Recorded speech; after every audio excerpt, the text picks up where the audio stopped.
O ex-comandante da Aeronáutica, Batista Júnior, confirmou durante a audiência no Supremo Tribunal Federal que teve uma reunião com Jair Bolsonaro sobre a minuta de golpe e que o general Freire Gomes ameaçou, sim, prender o ex-presidente. A audiência aconteceu um dia depois da corte tornar réus 10 militares acusados de envolvimento na trama golpista. Vamos com Bruno Pinheiro. E Bruno, qual seria o tom dessa, entre aspas, voz de prisão que Batista Júnior viu Freire Gomes dar ao presidente da República caso ele tocasse em frente ali aquele plano? Conte os bastidores e tudo que foi dito pra gente, meu amigo, bem-vindo.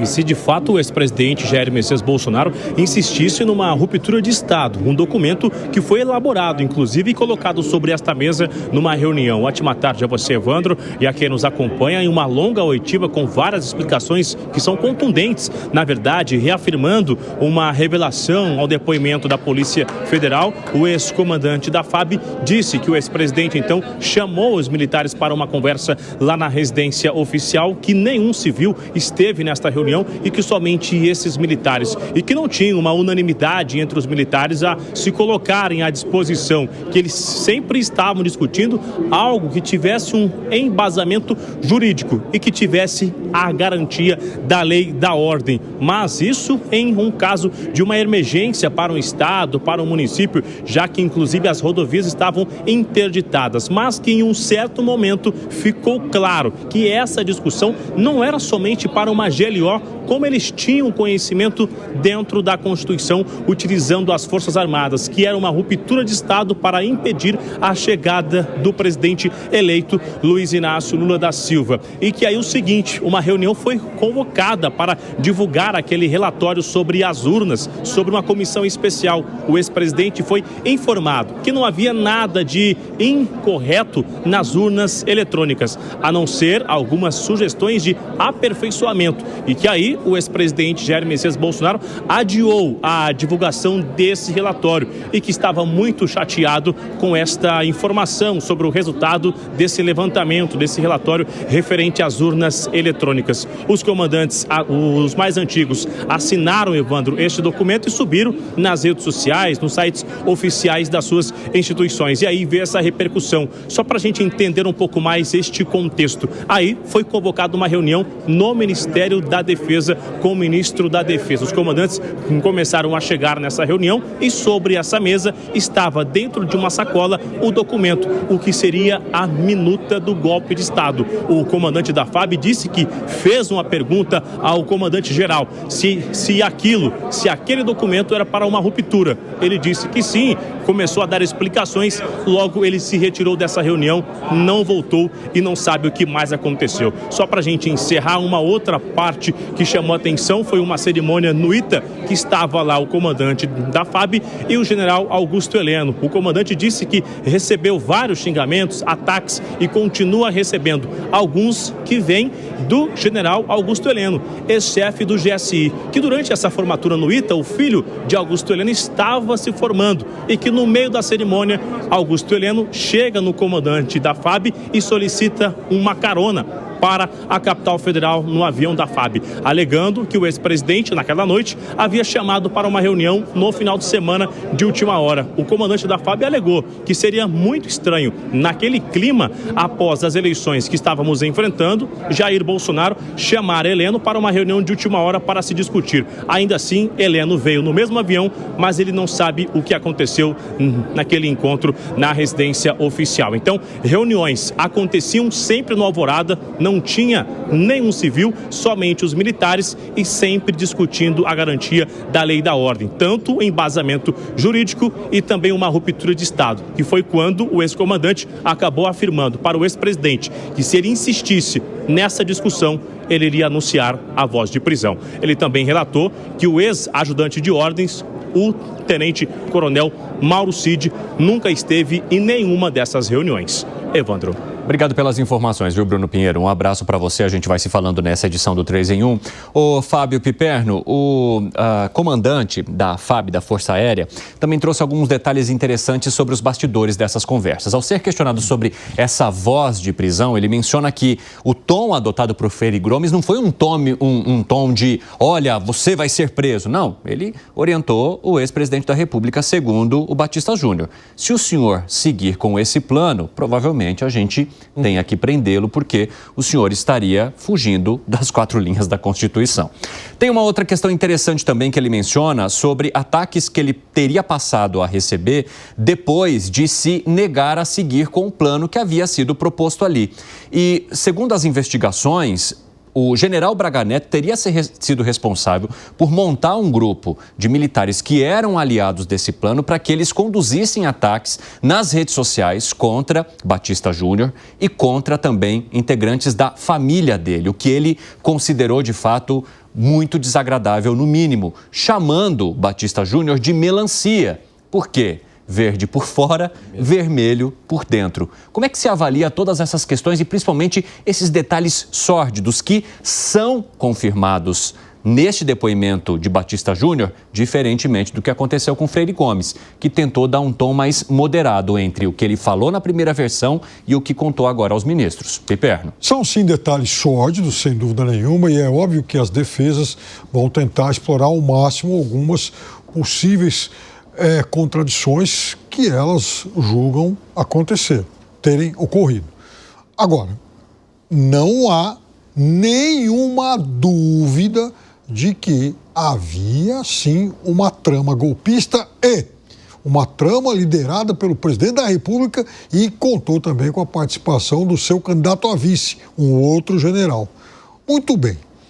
Isso posto, não há como negar que nós não estamos tratando aqui de governantes, militares, que sejam democratas, que sejam leais aí ao Estado democrático de direito. Não, nós estamos tratando de militares, de um ex-presidente da República, pessoas que tentaram uma manobra, chamam ela de constitucional ou não, para não entregar o poder para o outro. Para quem venceu as eleições. E o Brasil, até hoje, não inventou nenhuma regra, não criou nenhuma regra constitucional para impedir que um vencedor, um legítimo ganhador de uma eleição para presidente, tome posse. O Brasil ainda não criou isso. Tomara que não caia nessa tentação. Mas aí, de tudo isso que a gente ouviu ontem e hoje, pelo menos uma certeza a gente tem, que nós temos pelo menos um ex-chefe militar que é um mentiroso. Né? Veja, porque são o ministro... E você não está dizendo quem? O ministro do Exército, ele recuou. Ele tinha feito declarações que ele suavizou no depoimento. Ele não negou integralmente, mas digamos que ele suavizou. O brigadeiro Batista Júnior, ele fala com todas as letras que não. Olha, isso foi dito. E ele descreve minuciosamente como foi essa abordagem. Então, eu volto a insistir no seguinte ponto. O principal líder da direita brasileira pode ser chamado de qualquer coisa, ele tem lá os seus defensores, milhões deles por sinal, os seus apoiadores, inclusive, enxergam que não há ainda argumentação legal para que ele seja definido de fato como um golpista, mas pelo menos de uma coisa ele não pode jamais ser chamado, de um democrata. Fala, Segré. Eu estou pensando sobre o que foi falado pelo Batista Júnior, que complementa a questão dessa inúmera quantidade de possibilidades que estão na denúncia, em que provavelmente, talvez, haveria, quem sabe. O próprio Batista Júnior mencionou que se não tivesse essa conversa em que Freire indicou a possibilidade de prisão do ex-presidente, provavelmente teria acontecido, sim, uma manifestação concreta de golpe de Estado. Quando alguém fala que provavelmente teria acontecido, eu passo da presunção de que se provavelmente teria acontecido, não aconteceu. Não tem muitas opções. Ou aconteceu ou não aconteceu. Provavelmente teria acontecido e que não aconteceu. Senão, estaríamos falando de outra forma. E aí vem uma questão que diz respeito a o mal perdedor, na política está cheio, e muito provavelmente nessa situação o presidente Bolsonaro, na época descrente da idoneidade das urnas, estaria dizendo, ou estaria pensando, não estou gostando desse resultado, o que eu posso fazer para reverter o resultado? Chama todas as pessoas, alguém ou vários indicam, não é por esse caminho, não continua nesse caminho, ao ponto que nomeia comandantes das Forças Armadas do governo seguinte, durante seu governo, a pedido do quem seria o ministro da Defesa, Múcio. Então ninguém vai fazer um golpe de Estado com comandantes que não conhece. Mas aí vem essa situação em que, eticamente, moralmente, tem, claro, toda a questão de oposição a qualquer tentativa não democrática de se manter no poder, mas aí vem a questão da justiça. Da mesma maneira que em casos de corrupção, sempre os corruptos indicam que é lawfare, invenção da imprensa e um monte de coisas, nesse caso parece estar acontecendo a mesma coisa, com uma gravidade institucional que, sinceramente, não gosto. Mas tem que ser avaliado pela questão do que poderia ter sido ou de lo que aconteceu. E vou dar um exemplo e com isso eu concluo. Eu junto nós quatro, digo, eu estou querendo fazer um ilícito. Evandro, você me acompanha? Não. E se você continuar com isso, eu vou te denunciar. Então, opa, peraí, não tenho o apoio dos meus colegas, eu vou abortar essa minha tentativa. Nessa abortar essa tentativa, e eu não sei a resposta sobre a pergunta que faço, é se tem alguma questão legal ou judicial que possa ser atribuída a mim em função dessa especulação. E isso eu não sei. O que foi? Não, eu tenho a resposta, eu já me consultei com jurídico, com juristas. Né? Com o jurídico? Não, com já juristas, consultei com o meu jurídico, já? Jurídico. Tá, diga. E, na verdade, se você aborta a tentativa, não é um crime. Por alguma razão, seja porque você desistiu por livre e espontânea vontade, seja porque você não tem os recursos para efetivar o crime, mas de alguma maneira, por forças alheias, o que quer que seja, Evandro, se você desistiu de tentar aquele crime, portanto, não é o crime, que é o que aconteceu. Então, ele consultou ali, é uma das versões, ele consultou os comandantes da Aeronáutica, do Exército, e eles não embarcaram. Ok, então parou aí. Houve a cogitação, mas não deram um passo além. Não tentaram. Se não tentaram, portanto, não houve crime. Ô Zé Maria Trindade, você costuma dizer, né, que na interpretação da lei que nós temos hoje aqui no país, o fato de você cogitar, planejar, mesmo que você não execute, já entraria nesse processo, e é isso que o Supremo Tribunal Federal tem feito ao julgar Jair Bolsonaro e aqueles que estão no seu entorno, não é? Bem-vindo. No jargão jurídico se diz o seguinte, esse é um crime de tentativa, né? É um crime, é muito claro lá, diz a tentativa já é um crime tentado, como se diz no jargão jurídico. Isso porque quando há a efetivação do crime, que é o golpe, pronto, acabou o processo, como diz lá em Minas, né? Inês é morta. Então, a história é a seguinte, essa linha divisória do que fala o Alan Gani, com muita precisão, sobre organizar e a tentativa é que mora a diferença. Eu conversei com o deputado Hildon Rocha, que esteve com o José Sarney. E o Sarney é muito claro, não houve golpe e não houve tentativa de golpe. José Sarney está lúcido e tem uma larga experiência política e conviveu com várias fases da democracia e da não democracia no Brasil. Então, é aí que mora a grande diferença. A tentativa, só a tentativa, chamado crime tentado, já seria crime.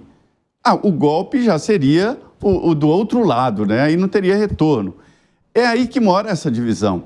Não há novidade no depoimento do Batista Júnior, comandante, grande comandante, e o Freire Júnior, o Freire Gomes, foi um grande comandante do Exército, um líder. O Freire Gomes liderou o Congresso, o Exército, em momentos decisivos.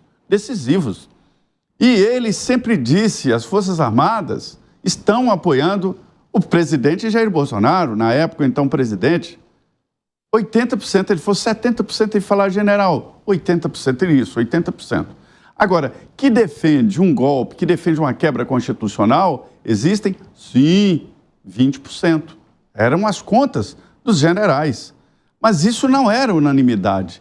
Alguns queriam, por indignação, por, vamos dizer, entendimento interno dele, pessoal de cada um, de que o Brasil iria entrar numa dificuldade muito grande num governo de esquerda, num governo petista, por várias razões, pensaram, e aí, nós vamos deixar? Essa era a grande pergunta. Essa reunião no Palácio da Alvorada realmente aconteceu e houve mesmo essa conversa. De um jeito muito tranquilo, o comandante do Exército falou, olha, se encaminhar para esse lado, eu seria obrigado a prendê-lo. Sei de outro diálogo com o grande comandante, que não está aí nos autos, que o diálogo foi até diferente, que perguntaram para o comandante se eu mandar prender o ministro Alexandre de Moraes. Aí falou assim, eu vou lá e prendo o Alexandre de Moraes. O presidente do Senado reclama, reage, eu vou lá e prendo o presidente do Senado. Aí vem o presidente da Câmara, reage, eu vou lá e prendo. Onde é que vai parar? Isso não tem fim. Então houve essa conversa e tudo isso indica que eram conversas, que eram avaliações. E o que estava em jogo? Estado de sítio, estado de defesa e GLO. Porque havia a possibilidade de uma reação da sociedade ao governo do ex-presidente Lula. É isso. Então, não tem nenhuma novidade, tudo isso aí já está nos autos e o comandante Batista Júnior está ressentido porque realmente ele e a família foram muito atacados. Pois é, e disseram também que foram muito intimidados, né, por todo esse entorno que de alguma maneira queria levar em frente esse plano que ele diz ter a intensa participação do ex-presidente Jair Bolsonaro, organização, participação, idealização e objetivo.